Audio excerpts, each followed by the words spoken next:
오늘 주민문화 주제는 요한나 보네르라는 네덜란드 여자 이야기입니다. 29살 때 이제 미망인이 된 분인데, 이 요한나 보네르가 테오라는 남자하고 결혼을 합니다. 테오라는 남자는 누구냐 하면 빈센트 반 고흐, 화가의 동생이에요.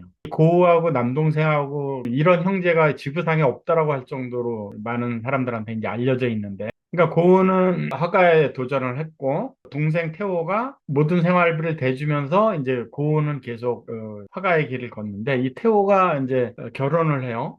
그 결혼한 여자가 이제 그 요한나 보네르라는 여자입니다. 근데 태호하고 요한나 보네르하고 결혼을 했는데 불과 1년 반 만에 태호가 죽습니다. 죽은 원인에 대해서는 이제 고우가 권총 자살을 해요. 고우가 권총 자살을 하고 동생인 태호가 형의 권총 자살에 충격을 받아서 시름시름 앓다가 죽었다라는 얘기가 있는데 어떤 전기 작가는 이제 태호도 역시 형인 고우처럼 우울증 환자여서 결국은 그런 죽음을 맞았다 이런 설이 있습니다. 근데 이제 그 두 형제의 이야기가 중요한 게 아니고 태호하고 결혼을 해서 아들까지 낳는데 아들 하나 남겨놓고 결혼하고 1년 반 만에 남편이 죽어버린 거예요. 그게 요한나 나이 29살 때 이야기. 이 요한나 입장으로 우리가 이제 빙의를 한번 해봐요. 그러면 남은 게 하나도 없어요. 물론 이제 태호가 미술 판매하는 회사에 다니면서 연봉이 좀 센 직업이긴 했지만 형 뒷바라지하고 뭐 남은 돈이 별로 없는 거죠. 그 요한나 입장에서는 앞이 캄캄하죠. 남편만 믿고 결혼 생활을 시작하려고 아들이 이제 아직 뭐 다 자라지도 않아 태어난 지 얼마 되지도 않았는데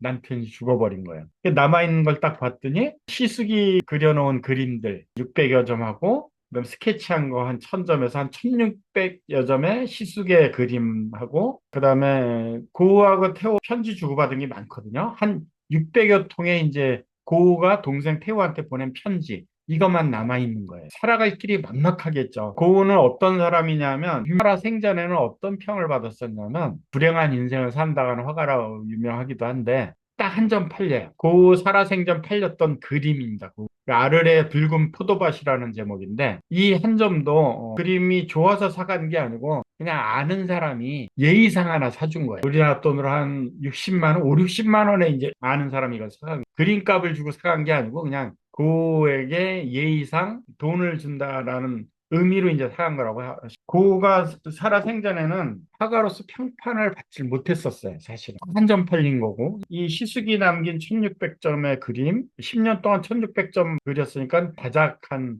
화가이면 틀림이 없습니다. 그러니까 살아생전 한 점뿐이 못 팔았고, 불운하게 살다 갔던 시숙이고, 남편도 시숙하고 남긴 거 판지 600획토만 남기고, 갑자기 죽었으니까, 이 29살 미망인 입장에서는 얼마나 허망했어요. 요한나 보네르의 전기에 보면 요한나 보네르가 빈센트 반 고흐가 동생 테오한테 보낸 자기 남편한테 보낸 편지를 그 600여 통을 다 읽고 빈센트 반 고흐의 예술 감각에 심취가 돼서 빈센트 반 고흐를 부각시켜야 되겠다. 이렇게 이런 예술성이 있는 사람이 그냥 가려지기에는 좀 안타깝다 해서 빈센트 반 고흐를 세계에 알리는데 온 인생을 바쳤다라고 이제 굉장히 긍정적으로 이제 전기에서는 얘기하고 있는데 저는 이걸 잠깐 비틀어서 생각을 한번 해보려고 그래요. 어떻게 비틀어서 생각하고 싶냐면 이제 29살에 갓난아기 아들 하나를 갖고 있는 미망인이 됐어요. 앞으로 살아갈 길이 굉장히 막막하죠. 근데 남아있는 것은 시숙이 남편한테 보낸 편지 600여 통하고 시숙이 10년 동안 그림.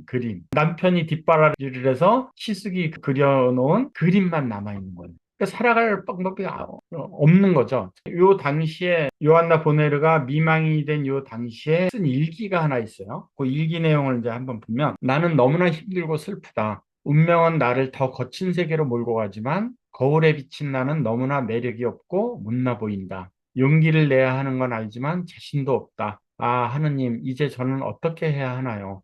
이렇다 할 백도 없고 미술을 배운 적도 없고 사업을 해본 적도 없습니다. 잠시 영어 선생을 한 것이 전부입니다. 이게 이제 요한나 보네르 29살 미망인 때 진짜 심정이에요. 근데 이때 무엇을 다짐을 하냐면 시숙이 남긴 그림을 팔아서 생계 유지를 해야 되겠다고 다짐을 합니다. 살아생전에는 한 점뿐이 못 판, 사실은 팔린 그림도 아니죠. 한 점도 못 판 화가의 그림을 꼭 내가 팔아야 된다라고 마음을 먹은 거예요. 왜냐? 살 방법이 그것뿐이 없으니까. 시숙이 남긴 그림을 팔아서 내 생계를 유지해야 되겠다고 결심하고 쓴 일기라고 저는 주장을 합니다. 그래서 시숙이 남긴 그림을 팔아야 되겠는데 이따 가치 평가도 못 받던 그 무명의 화가의 그림이지. 근데 이 그림을 팔려고 자기가 팔아야지만 생계를 유지하는데 나는 이렇다 할 백도 없고 미술계에 백도 없고 미술을 배운 적도 없고 그다음에 사업을 해본 적도 없는데 이걸 어떻게 하나 이 절망감에서 쓴 일기라고 저는 생각을 합니다. 그래서 이 당시 이제 요한나가 이 시숙이 남긴 고흐의 그림을 팔아서 생계를 유지를 해야 되겠다고 결심을 하면서 여기에 이제 집중적으로 달라붙습니다. 이것은 요한나 전기에 의하면 잊혀지는 게 아까워서 제가 온 평생을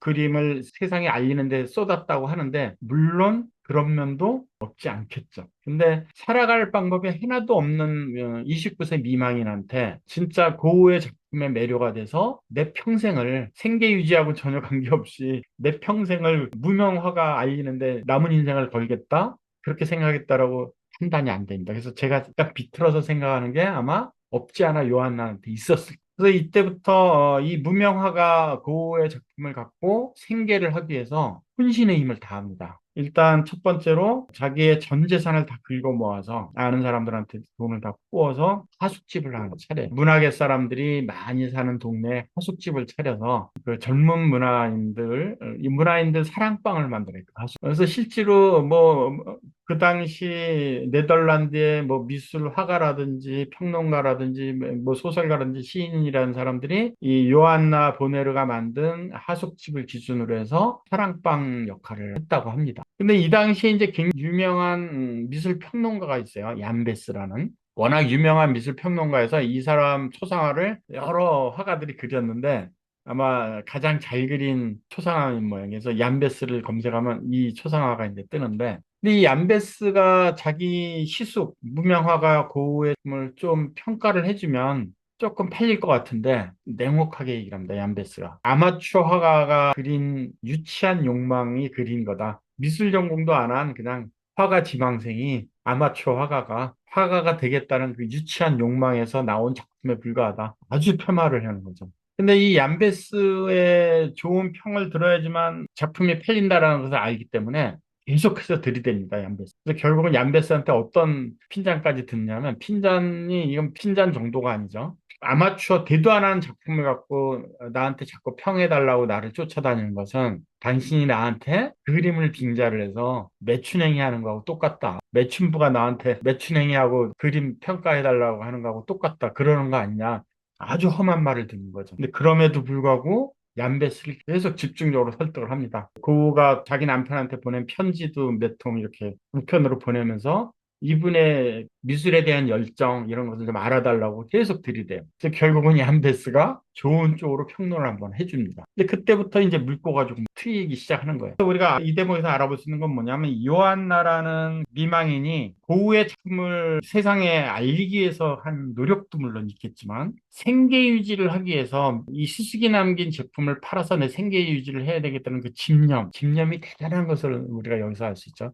요 한 편만 제가 얘기한 건데 미술관을 쫓아다니면서 핏덩이 같은 아들을 데리고 들쳐업고 그 고흐의 작품을 다행히 고흐의 작품이 큰 작품이 없어요. 되게 작은 작품들 위주인데 그 작은 작품 몇 점을 들고 미술관을 찾아다니면서 전시 좀 하자, 화랑을 찾아다니면서 전시를 하자. 이 평론가 얀베스한테는 매춘부 소리도 들었잖아요. 그럼에도 불구하고 그걸 다 이겨내고 얀베스로부터 좋은 평가를 받는 평론을 하나 얻어냈고 그다음에 그렇게 막 문턱이 높은 그런 미술 배운 적도 없다고 일기에 썼잖아요. 그럼에도 불구하고 미술관을 막 찾아다니고 화랑가를 찾아다니면서 한두 점씩 전시에 끼기도 하고 결국은 반고만으로 전시회를 하는 전시회가 열리기 시작합니다. 그러면서 고흐의 작품이 알려지고 활기한 마케팅이 기가 막혔던 거예요. 처음 마케팅은 미술을 공부한 적도 없고 아는 사람도 없었기 때문에 그냥 무조건 들이댄 거죠. 평론가 얀베센트도 그냥 들이대고 화랑가에도 그냥 들이대서 자기 시속 작품 한번 곁다리 껴서 전시 좀 해달라고 들이댄 게 결국은 먹힌 거죠. 그래서 이 들이댄 흔적을 우리가 어디서 쓰냐면, 그래서 마케팅을 한 거예요. 어떻게 하면은 고흐라는 무명 화가를 일반인들한테 좀 관심을 갖게 할 수 있을까? 자기 남편은 네덜란드에서 죽었거든요. 근데 고흐는 프랑스에서 활동하다 죽었어요. 그래서 형 고흐는 무덤이 프랑스에 있어요. 근데 자기 남편 네덜란드에 있는 무덤을 형 무덤, 프랑스에 있는 무덤 옆으로 옮깁니다. 이건 그 당시에는 있을 수 없는 일이거든요, 사실은. 근데 그 정도로 마케팅을 한 거죠. 형 보호하고 동생 태호가 나란히 묻혀 있다. 그다음 이 두 사람은 생전에 한 사람은 화가지망생, 한 사람은 화가를 후원하는 후원자이면서 동생이 후원을 해서 이 형제, 그다음에 이 형제에서 일어난 작품, 이것을 마케팅을 한 거예요. 요한나가. 그러니까 자기 남편 무덤을 프랑스, 연구지도 없는, 연구지라고 해봐야 그냥 자기 희숙이 권총자살하고 정신병원 공동묘지라 그러죠. 그 정도로 마케팅한 거예요. 그러니까 이 요한나라는 여성이 무명화가 고우의 점을 갖고 생계 유지를 하기 위한 집념, 도전. 저는 이게 이제 보이더라고요. 29살 미망인이 얼마나 힘든 역경을 뚫고 이뤄냈을까. 그래서 결국 요한나는 거부가 됩니다, 사실은. 요한나의 이 무명 작가, 그냥 세상에 묻혀버렸을 이 고우라는 작품을 세계적인 최고의 작품으로 만든 이 요한나의 마케팅 이력을 전기 작가가 이제 취재한 게 있거든요. 요한나 위인전이고, 그다음에 이제 뉴욕 타임즈에서 고를 만든 여성 해가지고 특집을 다뤘던 것 같습니다. 그래서 이 요한나가 생계를 위해서 무명화가의 작품을 팔아서 살아야 되겠다라고 결심을 한 순간 고우라는 화가가 태어났다라고 저는 생각을 하면서, 이 고우라는 화가의 작품성도 작품성이지만 이 한 여성, 29살 미망인이 살겠다라는, 부자로 살고 싶은 집념, 이것을 한번 여러분들하고 오늘 생각해보는 하루가 됐겠습니다.